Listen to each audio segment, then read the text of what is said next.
if your Shopify store is password protected, okay, only people with a password can visit your own Shopify store and they can purchase products from your own Shopify store. If you want to remove that password, it's very quick and easy.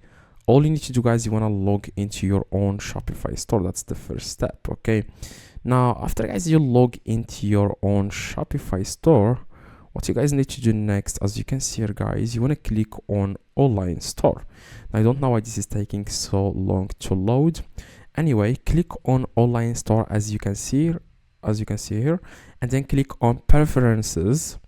After, guys, you click on preferences, you want to scroll down, okay? Scroll down at the very bottom here, you can find the password. This is the password you have set for your Shopify store.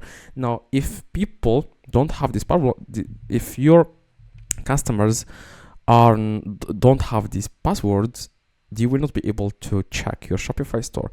Now, remove it, or you can uncheck here where it says restrict access to visitors with password. You want to uncheck it, okay? Make sure you uncheck this box, as you can see, uncheck it and click on save.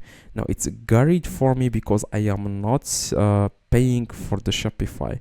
Now, keep in mind, if you don't select a plan, you will not be able to remove the password from your Shopify store.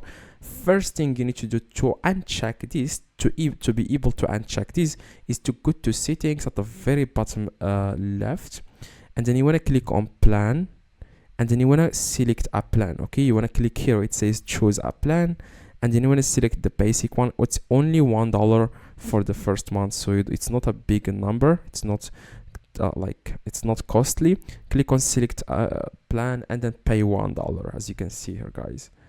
Only $1, and you will be able, guys, to pay for the subscription, and then you will be able to go back to the exact same settings here where it says online store preferences, and you will be able to uncheck where it says here restrict access to visitors with password. After you uncheck it, remove the password, click on OK in the top, save your changes, and that's it. And then people will be able to check your own website and make purchases without that problem, which is password, okay? So hopefully this video, guys, helped you. If it does, leave a like, subscribe to the channel. See you guys in the next video.